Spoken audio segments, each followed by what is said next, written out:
Bien, buenas tardes, queridos maestrantes. Un gusto verlos nuevamente. Vamos a iniciar nuestra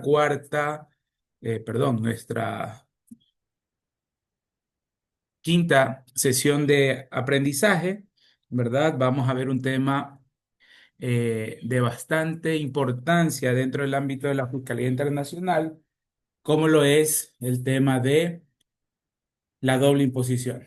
¿Qué tal, Sandra, Bernardo? ¿Qué tal? ¿Cómo están, Mario? Mary, buenas tardes con todos. Daniel, ¿cómo Hola, están? profesor. Tardes. ¿Cómo está? Ok, perfecto. Buenas Un tardes. Buenas gusto tardes. verlos, un gusto verlos. Buenas tardes. Ok, ya sé que andamos con ambiente ya navideño, ¿verdad? En algunas empresas ya están con las fiestitas y demás, pero bueno, vamos a hacer el último esfuerzo. Ok, a ver, como veníamos platicando un poco, perdón, como veníamos platicando un poco, el tema de, hola, ¿me escuchan bien?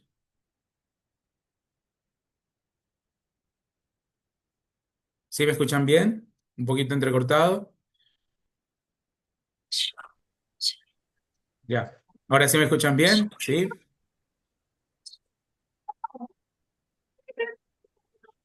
Ok. Bueno, hubo una pequeña falla en la ¿Qué pasó, conexión, pero bueno, mamita? continuamos. ¿Qué pasó, mamá? Como veníamos platicando, ¿verdad? En Sí. ocasiones anteriores, existe el riesgo de la doble imposición, ¿sí? Existe el riesgo de la doble imposición a nivel internacional y ese fenómeno debe ser, en la medida de lo posible, tratado por los estados para no generarle inconvenientes a sus residentes. Precisamente, la OCDE, adelantándome un poquito, la OCDE propone que el tema de la doble imposición se eliminaría sin necesidad de que existan convenios internacionales para evitar la doble imposición, se eliminaría por medio de las normas internas de cada uno de los países. En las normas internas de cada país, como propuesta de la OCDE, se debería incluir una normativa específica que trate la eliminación de la doble imposición de manera unilateral. ¿Sí? Entonces, bajo ese paraguas, bajo ese ámbito, vamos a ver más adelante qué dice nuestra norma respecto a esa forma de evitar la doble imposición. ¿Sí? Entonces, dicho eso un poco, les comparto el material teórico y luego práctico para revisar el tema de la doble imposición, ¿no? Entonces, ¿la doble imposición se produce? La respuesta es sí, así como hablamos en su momento y Bernardo lo confirmaba, que no existe el ajuste correlativo en temas de precios de transferencia, lo cual genera doble imposición. Hay que decir las cosas como son, si hay fuertemente o si hay una tendencia muy marcada a que exista una doble imposición. Y eso es una problemática que la OCDE trata de eliminar a nivel internacional. ¿Sí? Entonces, esto ya habíamos visto la última sesión, ¿verdad? Sí, ¿no? ¿Me confirman, por favor? Estas diapositivas ya las habíamos visto, ¿verdad? Ok, entonces recordando un Esta poquito, me parece que le escuché un poquito entrecortado, estimado Bernardo. Está entrecortando. Sí, bastante entrecortado. Ya, les preguntaba, estas diapositivas ya las habíamos visto la última semana, la última sesión, ¿cierto? Ya, perfecto. Ya me dijo Bernardo que sí con la cabeza. Ok, entonces nosotros tenemos a nivel internacional, el derecho tributario recoge que existen dos tipos de doble imposición, ¿sí? La doble imposición interna y la doble imposición internacional. La interna, pues dentro de un mismo país. La doble imposición internacional, cuando existen dos o más países que someten a imposición, a un mismo contribuyente o a una misma renta. Y dentro de las medidas unilaterales, que es la primera de las formas en las que se puede eliminar la doble imposición, las medidas unilaterales son aquellas medidas que toman cada uno de los estados de forma independiente. Y las medidas convencionales no es otra cosa más que la firma o el acuerdo que se llegan entre países para evitar la doble imposición por medio de la suscripción de un convenio. Entonces, dos son las formas de existir doble imposición, interna e internacional. Dos son las medidas unilaterales, perdón, son las medidas para eliminar la doble imposición. La primera unilateral, por norma interna de cada país, y la segunda, la medida convencional, que es la firma de los convenios. De la misma forma, la doble imposición puede ser de forma jurídica o puede ser definida de forma económica, ¿no? La jurídica, el ejemplo, es aquella situación en la cual una misma persona es grabada en dos o más estados. Y ahí tenemos pues el típico ejemplo de que una persona reside en un país A, luego percibe ingresos en el país B.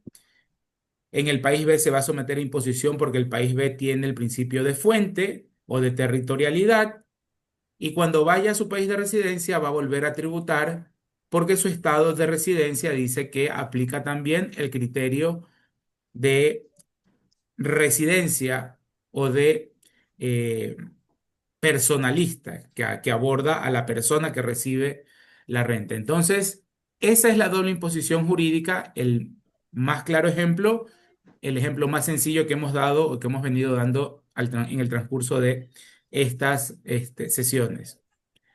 Y la doble imposición económica es cuando se afecta al mismo flujo de renta, la misma renta que pueda ser percibida por más de un contribuyente. Y ahí tenemos el ejemplo de los dividendos, tenemos el ejemplo de precios de transferencia, donde por varios contribuyentes se va recibiendo un tipo de renta y es sometida a doble imposición.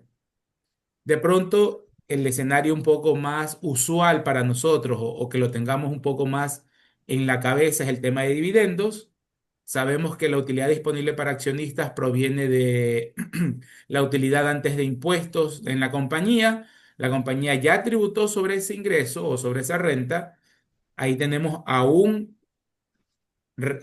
contribuyente, y luego al momento de distribuir esos dividendos pasan a formar parte de una renta gravada para los accionistas. Un segundo, tercer, cuarto, quinto, etcétera, contribuyente diferente al del origen de la renta. Y como se somete a imposición, pues va a haber una doble imposición. Entonces, ese es de pronto, repito, el más claro ejemplo de una doble imposición económica. Y podemos entonces eliminar la doble imposición, ya que vemos que sí existe el fenómeno de la doble imposición, y la respuesta es sí, sí la podemos eliminar. Y los estados y las organizaciones internacionales han venido batallando en este sentido, arreglando un poco sus normas internas, y a nivel internacional, pues la OCDE y la ONU, que tampoco se queda atrás, promueven la suscripción de los convenios para evitar la doble imposición, y también analizan un poco o sugieren un poco el tema de que las administraciones o los estados, mejor dicho, dentro de su legislación, establezca la resolución para evitar la doble imposición. ¿Sí? Y vamos a ver más adelante, cuando entremos a los convenios, que los convenios tienen una metodología para evitar la doble imposición. ¿Eso a qué nos lleva? Nos lleva a que en una realidad económica, en una transacción real, sabemos nosotros que probablemente el no residente, el de afuera, no quiera someterse a imposición en el Ecuador. Y ahí hablábamos un poco del GROSAP, hablábamos un poco de poder generar alguna otra alternativa, asumir la retención de pronto. Sin embargo, es bueno y es necesario en esos casos en los cuales aplicamos convenios decirle a nuestro proveedor del exterior que el convenio reconoce una metodología, una forma para que no tribute dos veces. En estricto sentido, entonces, la retención que le vamos a hacer aquí en el Ecuador le va a servir a él para no pagar doble impuesto. Entonces, un poco viene también por el tema del convencimiento, de poder persuadirlo a que las cosas se hagan como deben hacerse, ¿no? Si nuestro país, nuestro Ecuador, dice que al no residente debemos retenerle, debemos someterle imposición en la máxima tarifa, en la tarifa de sociedades, y ese impuesto será retenido en la fuente, nosotros debemos actuar como tal. Y la contraparte, el sujeto retenido, hacerle ver, persuadirlo de que el convenio le permite utilizar ese pago de impuestos en Ecuador como un pago hasta cierto punto definitivo de su impuesto. Javier, ¿y qué pasa cuando no existe un convenio para evitar la doble imposición en el país de residencia de nuestro proveedor? Pues bueno, muy probablemente la norma interna de ese país va a establecer una medida unilateral para eliminar la doble imposición. Muy probablemente. Entonces, de una u otra forma, persuadirlo a que las cosas se hagan bien. Los estados van a reclamar una recaudación por la renta generada en su territorio. Y conforme a esa disposición, a ese interés público, los contribuyentes residentes de esos estados, pues vamos a tener que practicar la retención. A nivel internacional, dicho eso, a nivel internacional, hay 5 métodos para eliminar la doble imposición. Los dos más usuales es la de la exención y el otro el de la imputación. Cuando nosotros revisemos los convenios, vamos a encontrar estas dos formas en la mayoría de los convenios, por no decirlo en todos. O nos exoneran la renta o nos generan o nos conceden un crédito tributario. Y de la misma forma que hay cláusulas en los convenios que recogen estas posibles metodologías, también cada estado de manera individual en su legislación interna puede seleccionar el método que quiera o que considere más oportuno. ¿Qué pasa con el de la exención? Como su nombre lo indica, nuestro primer método para eliminar la doble imposición, el país de residencia de donde es quien está recibiendo la renta, las exonera de su base imponible. En el cuadro superior derecho de ustedes dice, no las tiene en cuenta en color rojo. Las exonera, su nombre lo indica, son exentas. Eso significa que la norma de un país va a decir, Javier, si tú eres residente de mi país y tú percibes rentas en el exterior, tú acá la traes esas rentas y son ingresos exentos para ti. Ah, perfecto. Entonces, si yo ya tributé afuera, al momento de declararlas en residencia, no las voy a someter a imposición porque la norma de ese país las exonera obligatoriamente. Y esa exoneración tiene dos vertientes o tiene dos supuestos. La primera, exoneración íntegra, como ustedes ven en la lámina, el estado de residencia, y por eso hago énfasis en las redacciones o en el escrito, ¿no? El estado de residencia. El estado de residencia, bajo el método de exoneración íntegra, prescinde completamente de gravar esa renta en ese país, bajo la condición de que usted en el país fuente ya pagó un impuesto. Entonces, acá en el país de residencia, mi norma, mi ley, le va a decir, no pague el impuesto a la renta en la totalidad de esa renta que usted está recibiendo en el exterior. Hay otra vertiente de la exoneración y es la que ustedes ven, exoneración con progresividad.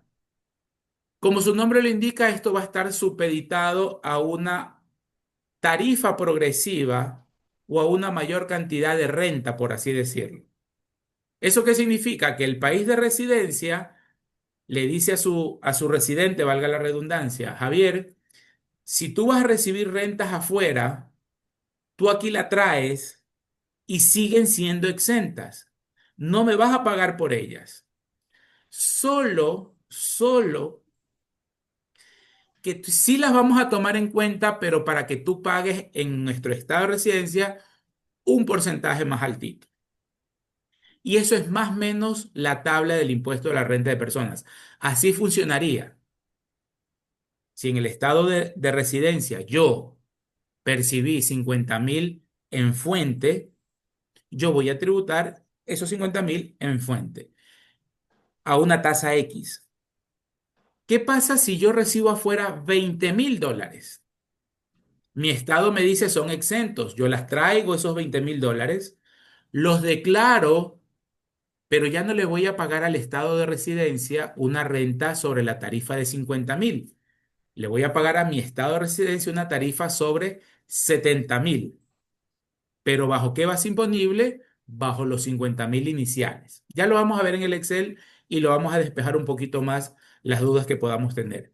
Es una metodología un poco extraña. En lo personal no la he visto en los convenios. Sin embargo, el derecho tributario internacional recoge esa variante de la exoneración.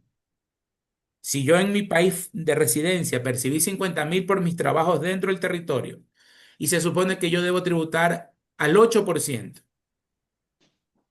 superior a 50.000, debo tributar al 10%.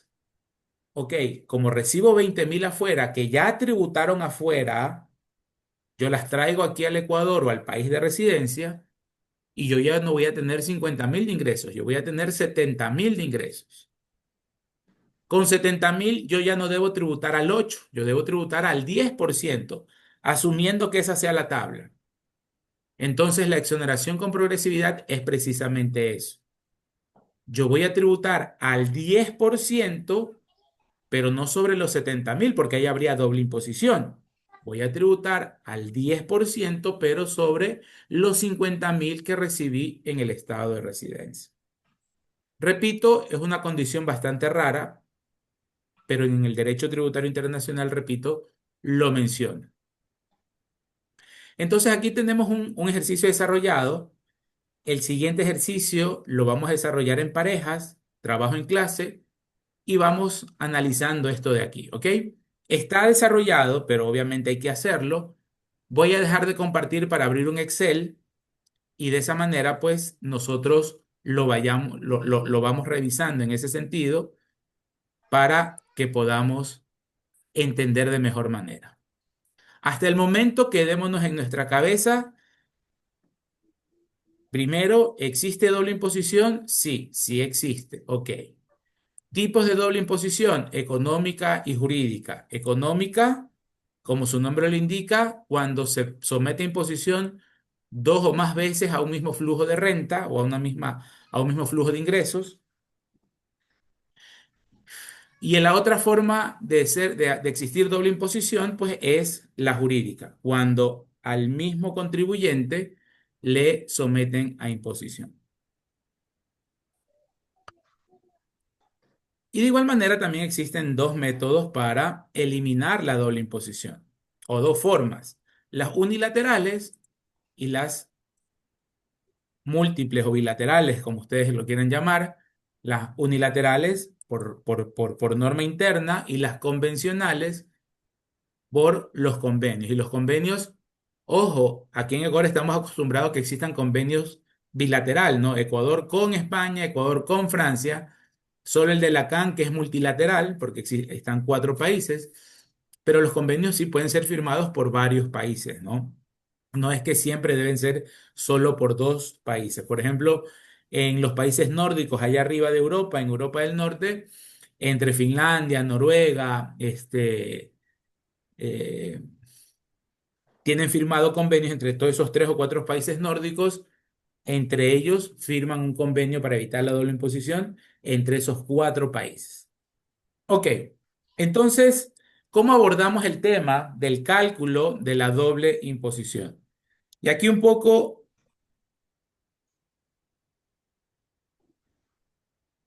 empezar así, de esta forma, ¿no? Detallar fuente y residencia, o separar o desglosar fuente y residencia. Entonces, en fuente, ¿cuánto yo voy a recibir según el ejercicio? Dice, una persona natural obtiene, ojo, puede ser también sociedad, obtiene rentas por 10.000 en su país de residencia. Ok, entonces ingresos en residencia, 10.000. ¿Sí? Ingresos, 10.000.